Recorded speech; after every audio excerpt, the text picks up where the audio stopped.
नारायण नारायण नारायण नारायण। श्रीमद्भागवत दशम स्कंद अथैकचत्वारिंशोऽध्यायः 41वां अध्याय। श्री कृष्ण का मथुरा जी में प्रवेश। श्री शुकदेव जी कहते हैं, परीक्षित, अक्रूर जी इस प्रकार स्तुति कर रहे थे। उन्हें भगवान श्री कृष्ण ने जल में अपने दिव्य रूप के दर्शन कराए और फिर उसे छिपा लिया। ठीक वैसे ही जैसे कोई नट अभिनय में कोई रूप दिखाकर फिर उसे पर्दे की ओट में छिपा दे। जब अक्रूर जी ने देखा कि भगवान का वह दिव्य रूप अंतर ध्यान हो गया, तब वे जल से बाहर निकल आए और फिर जल्दी जल्दी सारे आवश्यक कर्म समाप्त करके रथ पर चले आए। उस समय वे बहुत ही विस्मित हो रहे थे। भगवान श्री कृष्ण ने उनसे पूछा, चाचा जी, आपने पृथ्वी, आकाश या जल में कोई अद्भुत वस्तु देखी है क्या? क्योंकि आपकी आकृति देखने से ऐसा ही जान पड़ता है। अक्रूर जी ने कहा, प्रभो, पृथ्वी, आकाश या जल में और सारे जगत में जितने भी अद्भुत पदार्थ हैं वे सब आप में ही हैं, क्योंकि आप विश्वरूप हैं। जब मैं आपको ही देख रहा हूँ, तब ऐसी कौन सी अद्भुत वस्तु रह जाती है जो मैंने न देखी हो? भगवान, जितनी भी अद्भुत वस्तुएं हैं वे पृथ्वी में हो या जल अथवा आकाश में, सब की सब जिनमें हैं उन्हीं आपको मैं देख रहा हूँ। फिर भला मैंने यहाँ अद्भुत वस्तु कौन सी देखी? गांधीनी नंदन अक्रूर जी ने यह कहकर रथ हाँक दिया और भगवान श्री कृष्ण तथा बलराम जी को लेकर दिन ढलते ढलते वे मथुरापुरी जा पहुँचे। परीक्षित, मार्ग में स्थान स्थान पर गांवों के लोग मिलने के लिए आते और भगवान श्री कृष्ण तथा बलराम जी को देखकर आनंद मग्न हो जाते। वे एकटक उनकी ओर देखने लगते, अपनी दृष्टि हटा न पाते। नंद बाबा आदि ब्रजवासी तो पहले से ही वहां पहुंच गए थे और मथुरापुरी के बाहरी उपवन में रुककर उनकी प्रतीक्षा कर रहे थे। उनके पास पहुंचकर जगदीश्वर भगवान श्री कृष्ण ने विनीत भाव से खड़े अक्रूर जी का हाथ अपने हाथ में लेकर मुस्कुराते हुए कहा, चाचा जी, आप रथ लेकर पहले मथुरापुरी में प्रवेश कीजिए और अपने घर जाइए। हम लोग पहले यहाँ उतरकर फिर नगर देखने के लिए आएंगे। अक्रूर जी ने कहा, प्रभु, आप दोनों के बिना मैं मथुरा में नहीं जा सकता। स्वामी, मैं आपका भक्त हूँ। भक्त वत्सल प्रभु, आप मुझे मत छोड़िए। भगवान, आइए चलें। मेरे परम हितैषी और सच्चे सुहृद भगवान, आप बलराम जी, ग्वाल बालों तथा नंदराय जी आदि आत्मियों के साथ चलकर हमारा घर सनाथ कीजिए। हम गृहस्थ हैं, आप अपने चरणों की धूलि से हमारा घर पवित्र कीजिए। आपके चरणों की धोवन से, गंगा जल या चरणामृत से अग्नि, देवता, पितर सब के सब तृप्त हो जाते हैं। प्रभु, आपके युगल चरणों को पखार कर महात्मा बलि ने वह यश प्राप्त किया जिसका गान संत पुरुष करते हैं। केवल यश ही नहीं, उन्हें अतुलनीय ऐश्वर्य तथा वह गति प्राप्त हुई जो अनन्य प्रेमी भक्तों को प्राप्त होती है। आपके चरणोदक गंगा जी ने तीनों लोक पवित्र कर दिए। सचमुच वे मूर्तिमान पवित्रता हैं। उन्हीं के स्पर्श से सगर के पुत्रों को सदगति प्राप्त हुई और उसी जल को स्वयं भगवान शंकर ने अपने सिर पर धारण किया। यदुवंश शिरोमणि, आप देवताओं के भी आराध्य देव हैं, जगत के स्वामी हैं। आपके गुण और लीलाओं का श्रवण तथा कीर्तन बड़ा ही मंगलकारी है। उत्तम पुरुष आपके गुणों का कीर्तन करते रहते हैं। नारायण, मैं आपको नमस्कार करता हूँ। देव देव जगन्नाथ पुण्य श्रवण कीर्तन यदुत्तमोत्तम श्लोक नारायण नमोस्तुते। श्री भगवान ने कहा, चाचा जी, मैं दाऊ भैया के साथ आपके घर आऊंगा। पहले इस यदुवंशियों के द्रोही कंस को मारकर तब अपने सभी सुहृद स्वजनों का प्रिय करूंगा। श्री शुकदेव जी कहते हैं, परीक्षित, भगवान के इस प्रकार कहने पर अक्रूर जी कुछ अनमने से हो गए। उन्होंने पुरी में प्रवेश करके कंस से श्री कृष्ण और बलराम के ले आने का समाचार निवेदन किया और फिर अपने घर गए। दूसरे दिन तीसरे पहर बलराम जी और ग्वाल वालों के साथ भगवान श्री कृष्ण ने मथुरापुरी को देखने के लिए नगर में प्रवेश किया। भगवान ने देखा कि नगर के परकोटे में स्फटिक मणि, बिल्लौर के बहुत ऊंचे ऊंचे गोपुर, प्रधान दरवाजे तथा घरों में भी बड़े बड़े फाटक बने हुए हैं। उनमें सोने के बड़े बड़े किवाड़ लगे हैं और सोने के ही तोरण बाहरी दरवाजे बने हुए हैं। नगर के चारों ओर तांबे और पीतल की चार दीवारी बनी हुई है। खाई के कारण और कहीं से उस नगर में प्रवेश करना बहुत कठिन है। स्थान स्थान पर सुंदर सुंदर उद्यान और रमणीय उपवन, केवल स्त्रियों के उपयोग में आने वाले बगीचे शोभायमान हैं। सुवर्ण से सजे हुए चौराहे, धनियों के महल, उन्हीं के साथ के बगीचे, कारीगरों के बैठने के स्थान या प्रजा वर्ग के सभा भवन, टाउन हॉल और साधारण लोगों के निवास गृह नगर की शोभा बढ़ा रहे हैं। वैदूर्य, हीरे, स्फटिक, बिल्लौर, नीलम, मूंगे, मोती और पन्ने आदि से जड़े हुए छज्जे, चबूतरे, झरोखे एवं फर्श आदि जगमगा रहे हैं। उन पर बैठे हुए कबूतर, मोर आदि पक्षी भांति भांति की बोली बोल रहे हैं। सड़क, बाजार, गली एवं चौराहों पर खूब छिड़काव किया गया है। स्थान स्थान पर फूलों के गजरे, जवारे, खील और चावल बिखरे हुए हैं। घरों के दरवाजों पर दही और चंदन आदि से चर्चित जल से भरे हुए कलश रखे हैं और वे फूल, दीपक, नई नई कोंपलें, फल सहित केले और सुपारी के वृक्ष, छोटी छोटी झंडियों और रेशमी वस्त्रों से भली भांति सजाए हुए हैं। परीक्षित, वसुदेव नंदन भगवान श्री कृष्ण और बलराम जी ने ग्वाल बालों के साथ राजपथ से मथुरा नगरी में प्रवेश किया।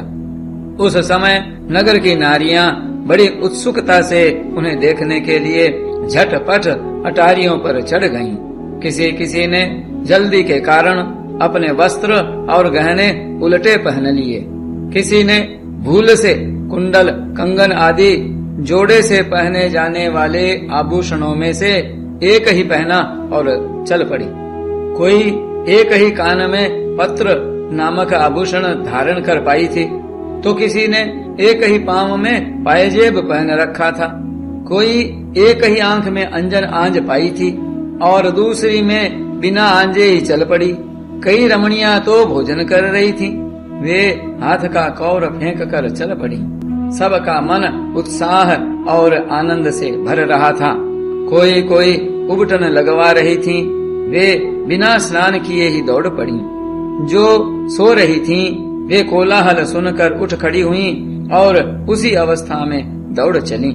जो माताएं बच्चों को दूध पिला रही थीं, वे उन्हें गोद से हटाकर भगवान श्री कृष्ण को देखने के लिए चल पड़ी। कमल नयन भगवान श्री कृष्ण मत वाले गजराज के समान बड़ी मस्ती से चल रहे थे। उन्होंने लक्ष्मी को भी आनंदित करने वाले अपने श्याम सुंदर विग्रह से नगर नारियों के नेत्रों को बड़ा आनंद दिया और अपनी विलासपूर्ण प्रगल्भ हंसी तथा प्रेम भरी चितवन से उनके मन चुरा लिए। मथुरा की स्त्रियां बहुत दिनों से भगवान श्री कृष्ण की अद्भुत लीलाएं सुनती आ रही थीं। उनके चित्त चिरकाल से श्री कृष्ण के लिए चंचल व्याकुल हो रहे थे। आज उन्होंने उन्हें देखा। भगवान श्री कृष्ण ने भी अपनी प्रेम भरी चितवन और मंद मुस्कान की सुधा से सींचकर उनका सम्मान किया। परीक्षित, उन स्त्रियों ने नेत्रों के द्वारा भगवान को अपने हृदय में ले जाकर उनके आनंदमय स्वरूप का आलिंगन किया। उनका शरीर पुलकित हो गया और बहुत दिनों की विरह व्याधि शांत हो गई। मथुरा की नारियां अपने अपने महलों की अटारियों पर चढ़कर बलराम और श्री कृष्ण पर पुष्पों की वर्षा करने लगीं। उस समय उन स्त्रियों के मुख कमल प्रेम के आवेग से खिल रहे थे। ब्राह्मण, क्षत्रिय और वैश्यों ने स्थान स्थान पर दही, अक्षत, जल से भरे पात्र, फूलों के हार, चंदन और भेंट की सामग्रियों से आनंद मग्न होकर भगवान श्री कृष्ण और बलराम जी की पूजा की। भगवान को देखकर सभी पुरवासी आपस में कहने लगे, धन्य है, धन्य है। गोपियों ने ऐसी कौन सी महान तपस्या की है जिसके कारण वे मनुष्य मात्र को परमानंद देने वाले इन दोनों मनोहर किशोरों को देखती रहती हैं। इसी समय भगवान श्री कृष्ण ने देखा कि एक धोबी जो कपड़े रंगने का भी काम करता था उनकी ओर आ रहा है। भगवान श्री कृष्ण ने उससे धुले हुए उत्तम उत्तम कपड़े मांगे। भगवान ने कहा, भाई तुम हमें ऐसे वस्त्र दो जो हमारे शरीर में पूरे पूरे आ जाएं। वास्तव में हम लोग उन वस्त्रों के अधिकारी हैं। इसमें संदेह नहीं कि यदि तुम हम लोगों को वस्त्र दोगे तो तुम्हारा परम कल्याण होगा। परीक्षित, भगवान सर्वत्र परिपूर्ण है, सब कुछ उन्हीं का है, फिर भी उन्होंने इस प्रकार मांगने की लीला की, परंतु वह मूर्ख राजा कंस का सेवक होने के कारण मतवाला हो रहा था। भगवान की वस्तु भगवान को देना तो दूर रहा, उसने क्रोध में भरकर आक्षेप करते हुए कहा, तुम लोग रहते हो सदा पहाड़ और जंगलों में, क्या वहाँ ऐसे ही वस्त्र पहनते हो?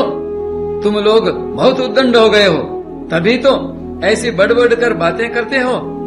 अब तुम्हें राजा का धन लूटने की इच्छा हुई है? अरे मूर्खो, जाओ, भाग जाओ। यदि कुछ दिन जीने की इच्छा हो तो फिर इस प्रकार मत मांगना। राज कर्मचारी तुम्हारे जैसे उच्छृंखलों को कैद कर लेते हैं, मार डालते हैं और जो कुछ उनके पास होता है छीन लेते हैं। जब वह धोबी इस प्रकार बहुत कुछ बहक बहक कर बातें करने लगा, तब भगवान श्री कृष्ण ने तनिक कुपित होकर उसे एक तमाचा जमाया और उसका सिर धड़ाम से धड़ से नीचे जा गिरा।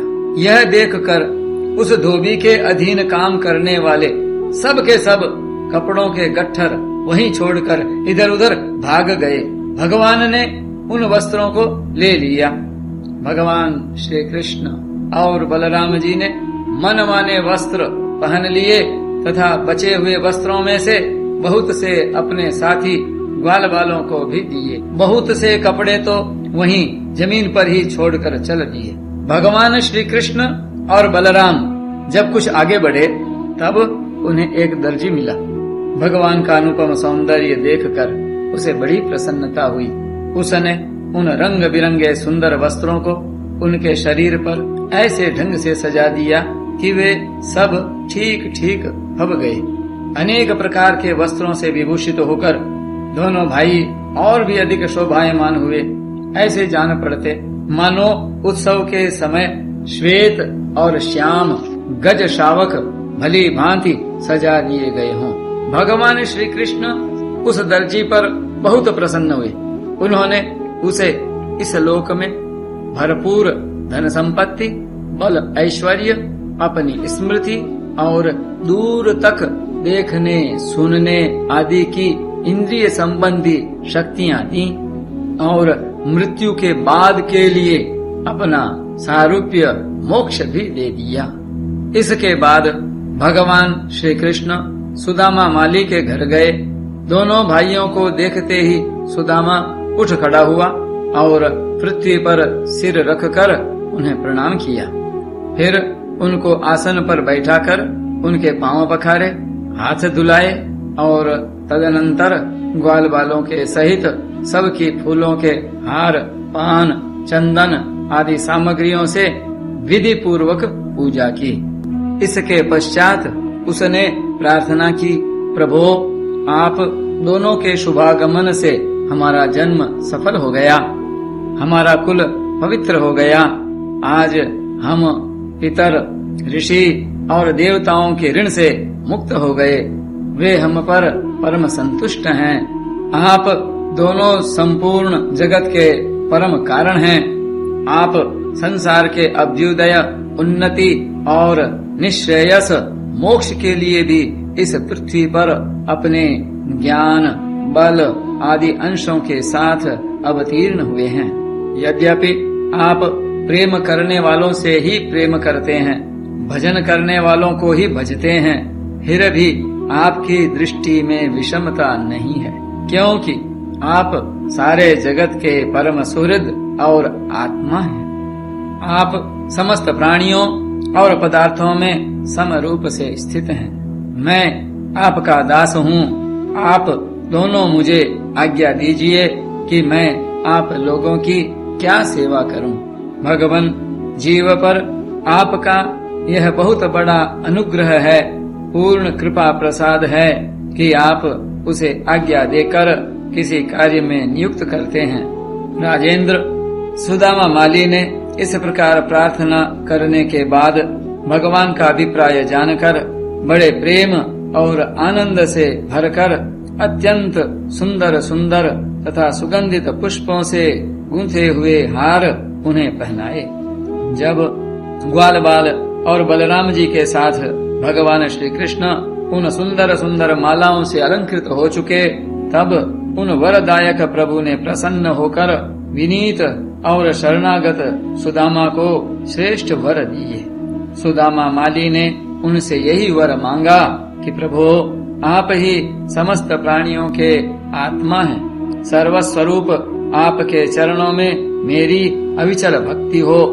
आपके भक्तों से मेरा सौहार्द, मैत्री का संबंध हो और समस्त प्राणियों के प्रति अहेतुक दया का भाव बना रहे। भगवान श्री कृष्ण ने सुदामा को उसके मांगे हुए वर तो दिए ही, ऐसी लक्ष्मी भी दी जो वंश परंपरा के साथ साथ बढ़ती जाए और साथ ही बल, आयु, कीर्ति तथा कांति का भी वरदान दिया। इसके बाद भगवान श्री कृष्ण बलराम जी के साथ वहां से विदा हुए। नारायण नारायण नारायण नारायण।